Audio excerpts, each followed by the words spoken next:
didn't know this was out here, and so what's more fun than having a whole reservoir? This is definitely a fun spot if you want to pretend to be an explorer for the weekend.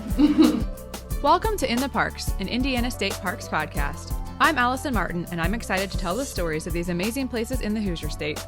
I think our parks show off the best of Indiana, but there's so much more to them than you might expect. So it's time to go in-depth to really know the stories and discover what makes each destination unique and valuable as part of Indiana. On In the Parks, you'll learn about the people, legends, and places that formed Indiana's parks in the past and who is writing the story now. Headed into the summer, I'm going to highlight some of Indiana's lake properties, so you can have the best lake life summer ever. And today, we're going to Cagles Mill Lake, where you'll find Cataract Falls and Lieber State Recreation Area. Cagles Mill Lake is a study in duality.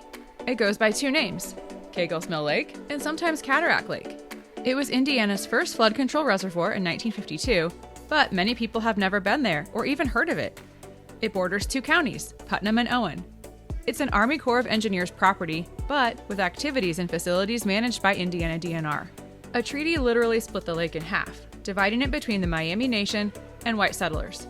Today, the 8,500-acre property is actually two parks that are as different as you can get. Lieber State Recreation Area, the extroverted side of the lake, is filled with campers, water activities, an aquatic center, hiking, and outdoor recreation areas. Cataract Falls is the quieter, introverted, slower-paced side, where you'll find the state's largest waterfall, a covered bridge, hiking trail, scenic overlooks, and picnicking spots. And so no matter which side of the property you visit, you'll find beauty and engaging activities for everyone. Taking us on a tour of Cagles Mill Lake today is Hannah Gastineau, the assistant property manager. She's a local and knows all about the history, community, and activities on the lake.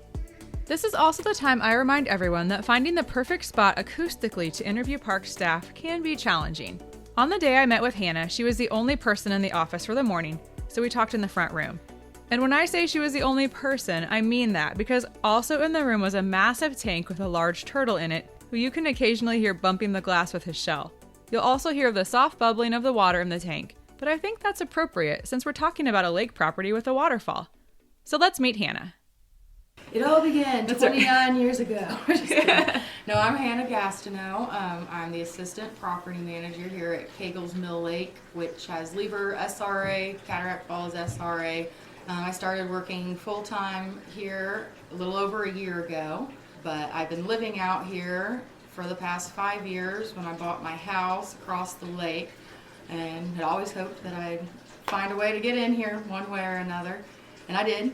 Living on Cagles Mill Lake isn't just a job for Hannah. I live in my own house, like I said, over at the Kunot ramp, so I do feel like I'm not just a park manager, but an advocate for the lake. I'm very invested in my neighbors, I guess I should say. I mean, this is a place where I can go knock on my neighbor's door for a cup of sugar, a bag of sugar. I've never lived anywhere with that kind of community. The community in the area has its history hundreds of years ago at the birth of the state of Indiana. The land was once the home of the Miami Nation, but as settlers came into the area, more conflicts arose. After decades of fighting, the Miami were eventually forced into signing a treaty to give up much of the land to Indiana as it entered statehood.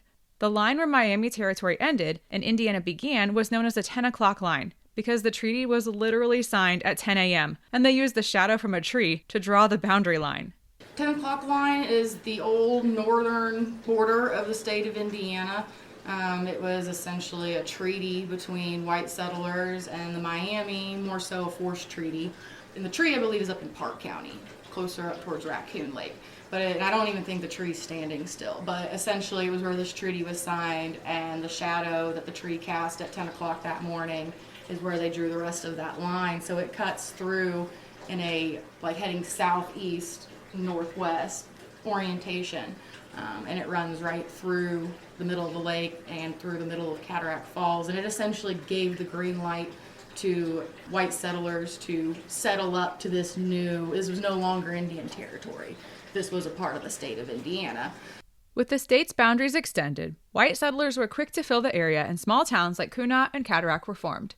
Because of the creek, it was an ideal place for mills, and that's why it's called Mill Creek. There's a history of mill towns in the area going through the boom-bust cycle. Cagles Mill Lake was named after an actual grist mill in the area, near where the dam is today. However, Cagles Mill burned down in 1975.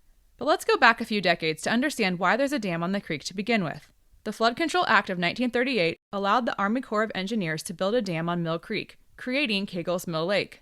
The lake provides flood control for the Eel and White River watershed, which also helps with flood control for the Ohio and Mississippi rivers. With the dam complete, Cagles Mill Lake was fully formed by 1953.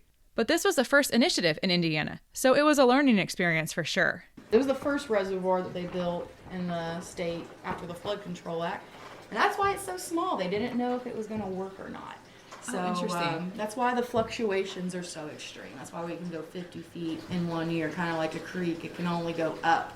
With the experience of Cagles Mill Lake under their belt, the Army Corps was able to fine-tune the process. In addition to Hannah, let's hear from Jim Walter, the president of the Parks Friends Volunteer Group. Cagles Mill Lake was the very first flood control lake built by the Corps of Engineers in Indiana, and sort of became the standard, for the others. But it worked so well that they shortly built Monroe and Raccoon and all that afterwards. But that's why all of those lakes are much bigger. The Army Corps is serious about their job.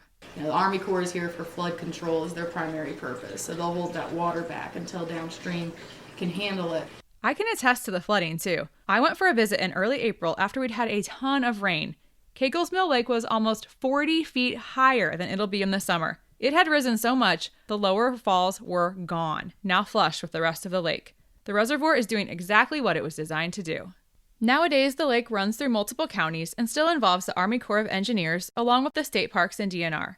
Hannah wants to connect all those different entities, along with locals in the community, to generate even more pride in the area.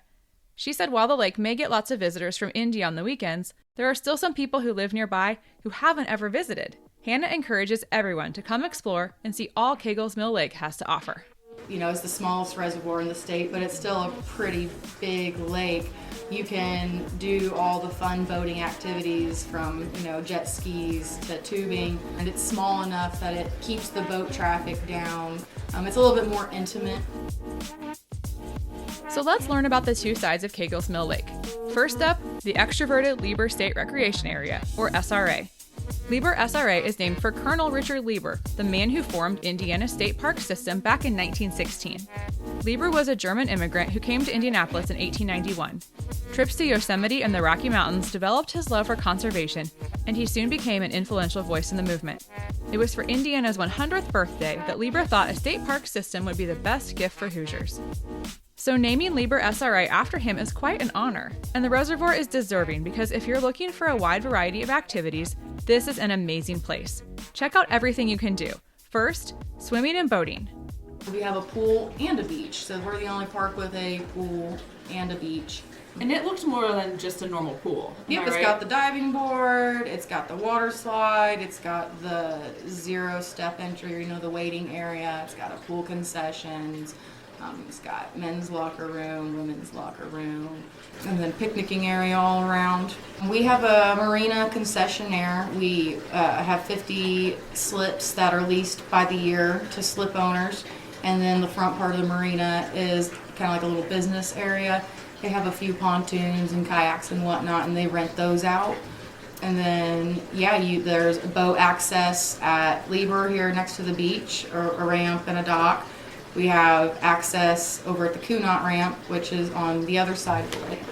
Jim also recommended kayaking on the lake, which is something I'd like to go back and do. My wife and I like to kayak on the lake, and so we're out as much as we can.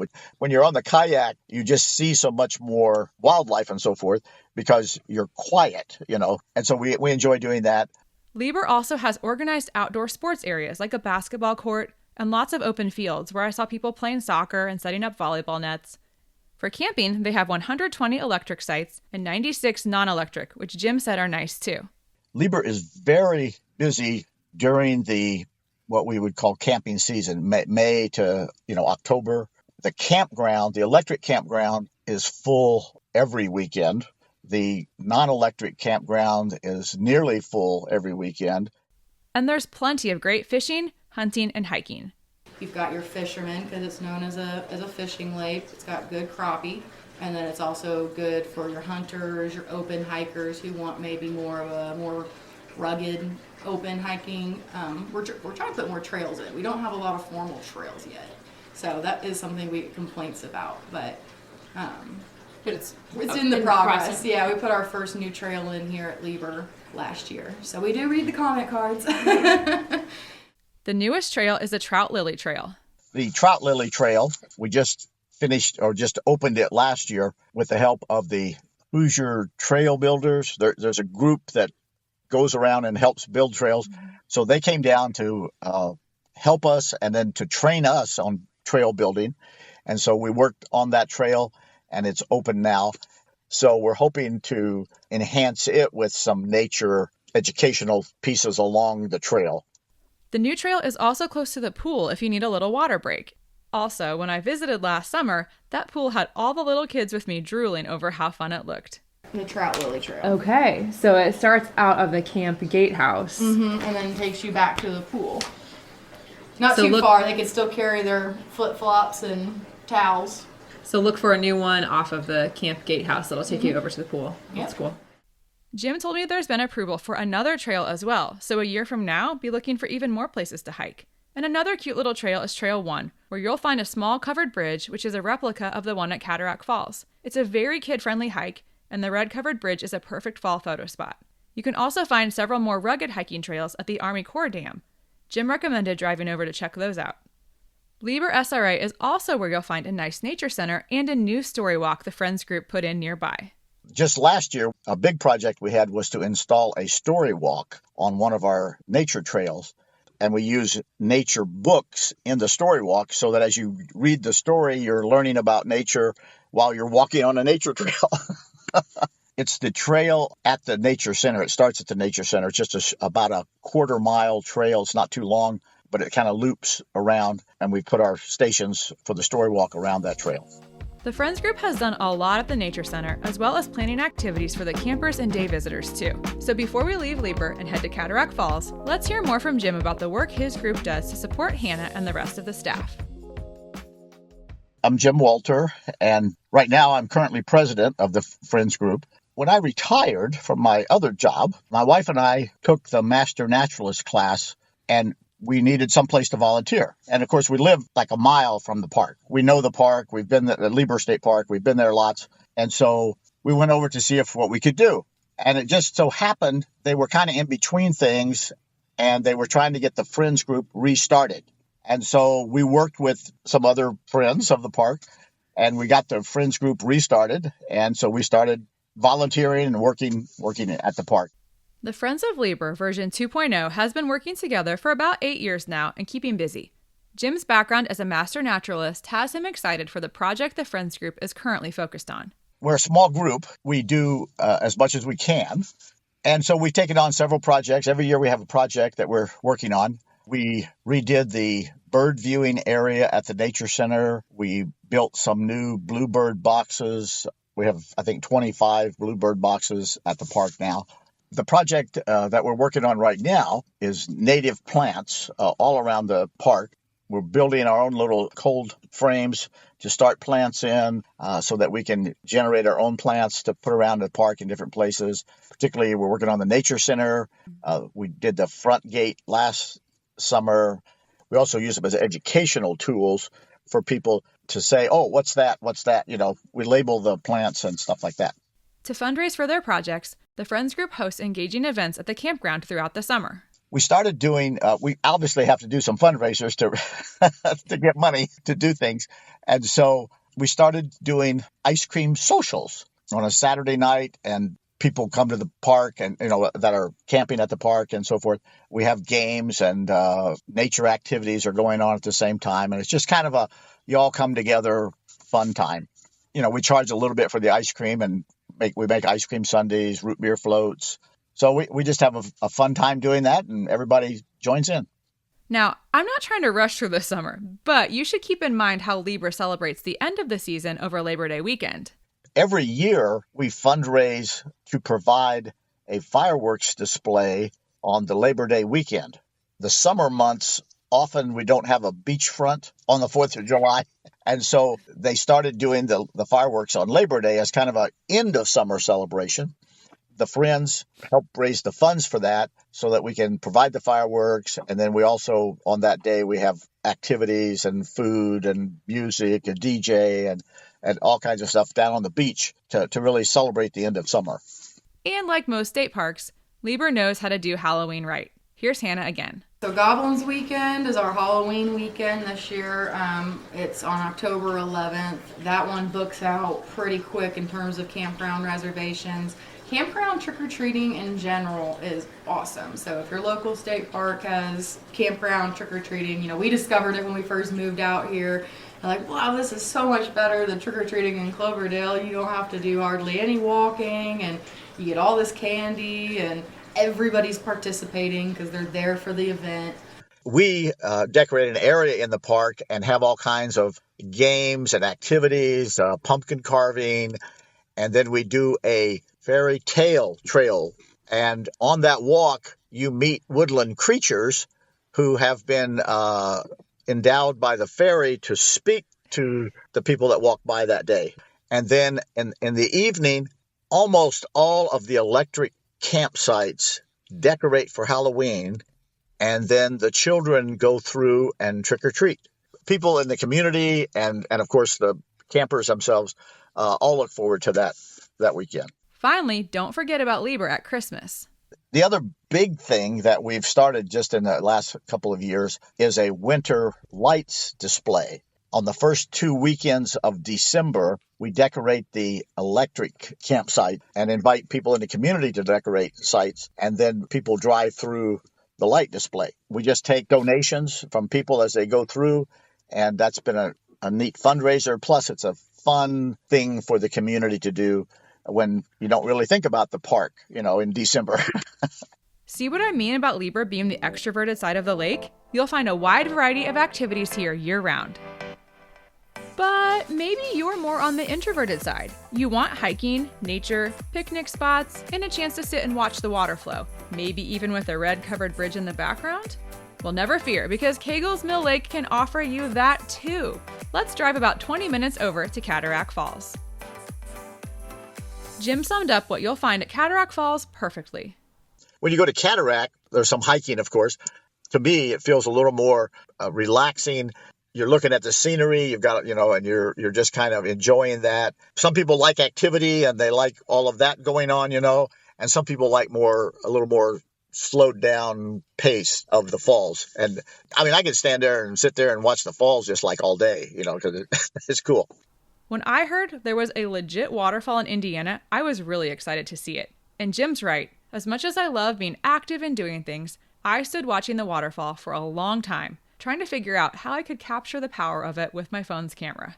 I could not. And even though it's the quieter side, there are still things to keep you busy, just on a smaller scale. At the falls, they have some picnic areas and stuff that you can bring a picnic in, and they have a small playground for the kids. And then the trails, you got the covered bridge there that you can walk across. You've got, the falls, upper and lower, that you can observe. You can hike all around. The red-covered bridge isn't active for driving on anymore. It's been moved and is a nice spot to walk across and see the creek as it races toward the falls. It's also ideal for pictures or picnics. I was disappointed to see it's had a lot of issues with graffiti. The Park and Friends group have tried to eliminate that, but it's hard to keep it clean. So be a responsible park visitor and please don't add to it. Make sure you check out the only covered bridge in Owen County. I've been to Cataract Falls twice now. Once in July when water levels were lower and I could walk out into the creek safely to wade or sit and relax. There were all sorts of really cool round holes in the exposed rocks from water pooling and flowing. So the landscape reminded me of what I'd seen at Falls of the Ohio when hiking on the fossil beds. I was torn between exploring the exposed creek beds and staring at the waterfalls, which were incredible too. And the hiking trail was awesome. It's about a mile from the upper falls to the lower falls. There's a section about a quarter mile in that's short but steep and a little rooty, but after that it's not that hard. I was with 4 elementary school kids and the 5-year-old did just fine. From the trail, there are all sorts of little side paths to access the water and rocks. I found plenty of amazing photo spots and wanted to soak up all the scenery of the roaring falls, gently flowing creek, and unique geology. There was so much to explore. The second time I went was in April, when the lake was up almost 40 feet and the falls were thunderous. The creek was moving rapidly and there was no way anyone should be getting into the water. The trail wasn't even open the whole way due to flooding, but thankfully there's also a road, so I drove from the upper to the lower falls. That's when I discovered the water levels were up so high the lower falls were essentially swallowed up by the lake. It was incredibly disorienting, but a true testimony to the importance of the dam to prevent towns from being flooded. Hannah gave me more context for why the flooding is so intense there. Cataract Falls is the headwaters to the lake. It's what fills the lake up, but it's the biggest waterfall in the state by volume. Essentially, it carries a lot of water. There's an upper and a lower falls. So the upper falls is that first parking lot when you go into the gate. That's where the covered bridge is. It's the last remaining covered bridge in Owen County. You can fish and wade within the creek portions, but fishing and playing and swimming in the actual waterfall is not allowed. Just the creek, because the creek runs through the park as well. And it's fun. It's a really good place to go wading when it's not flooded. Mill Creek is the watershed collection spot for 5 counties, which is why the falls have the largest volume of water. The upper falls are more like stair steps, and the lower falls have a sharper, more pronounced vertical drop.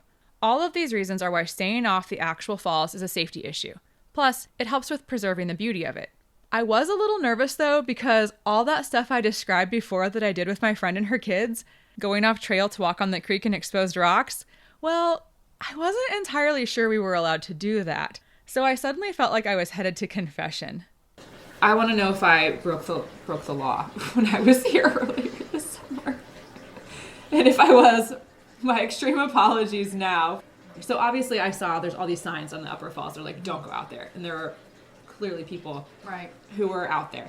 Are people allowed to go down like on this area? Yes. Okay. So the actual fall where the water is actually cascading. Right. You cannot play and swim and fish.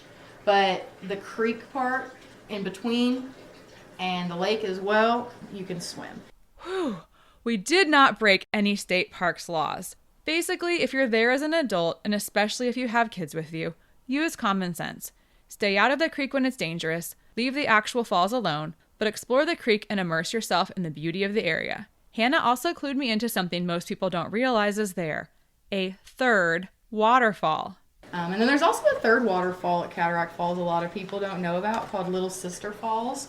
It runs and meets up with the lower falls. So that same parking lot where you go to look at the lower falls, on the opposite side of the parking lot, there's a little opening in the trees. And if you walk back in there, you'll discover a whole new little waterfall that is pretty fun to creek stomp. Another way to appreciate the lake and see the falls from another angle is via kayak. So what I like to recommend to people for water trails is dropping in over here at the Kunot ramp and then kayaking up to the lower falls. It's about a 2-hour trip one way. And that's a really fun trip because you're going up more of a creek. So you're getting more of like those creek, you're seeing more wildlife. And the falls is just really different to look at from underneath a kayak versus from the observation platform.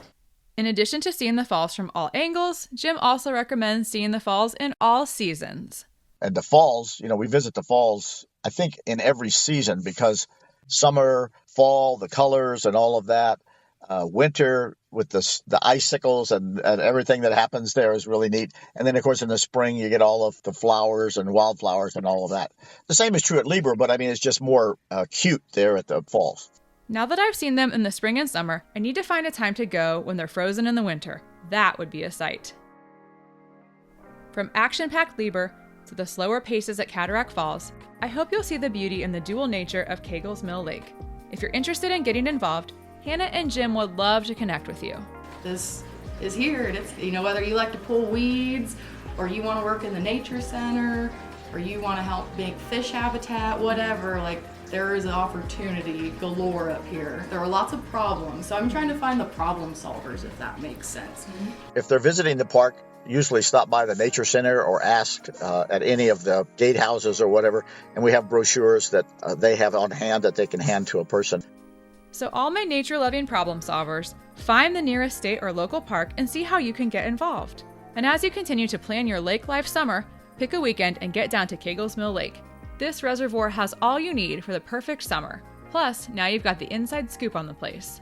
One of the things is that people don't know it's here. So if you're looking for a new experience, it's a new place to explore, I guess. And it's unique with its natural shoreline. It's good for little kids because, like I said, there's little creeks to discover where you can creek stomp, as I call it. And it's also a place for your avid outdoorsmen, your trapper, your hunter, your fisherman. They really like to be out here. It's good for your outdoor rec person who wants to kayak all weekend long. There's places to kayak. There's places to launch your boat or rent a boat. So I think there's a little bit of something for everyone. So you can somehow both be on the cutting edge and an early adopter of one of the oldest original reservoirs in the state. Yeah. It's like the oldest and the newest all at the Yeah, exact same time. it is. Like Indiana's newest kept secret or something. The oldest reservoir can still feel new to anyone. And while the lake may be the original, there's nothing outdated or archaic about it. Instead, you'll find a place eager to carry on the legacy with which they've been entrusted. Indiana has such a great parks system. We feel honored at Lieber to carry the name of Colonel Lieber, who started all of this over 100 years ago now. In our nature center, we have a display that talks about Colonel Lieber, so we try to educate people with that as well. And we try to hold that up. If you have the name, you better back it up. Come discover why Cagles Mill Lake is worthy of being named for Lieber. Extrovert or introvert, this reservoir will remind you why the parks were created, for connections with each other, and discovering the beauty you can find in the state of Indiana.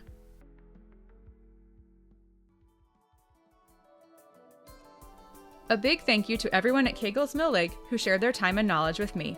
Thank you Hannah Gastineau with Indiana DNR and Jim Walter from the Friends of Lieber SRA in Cataract Falls. In the Parks is not officially associated with Indiana DNR, but I'm so grateful for all of the incredible work they do for our parks. Please share this podcast with your friends and leave it a positive review on your favorite podcast platform. That really does help people find out more about this podcast. You can follow along on Instagram and Facebook at In the Parks Online for more state parks content and my recommendations for the best places to get ice cream near each park. I drove into nearby Greencastle and ate at Scoops Ice Cream, which has my absolute favorite flavor, lemon Oreo. It's amazing. Thanks for listening, and I hope to see you in the parks.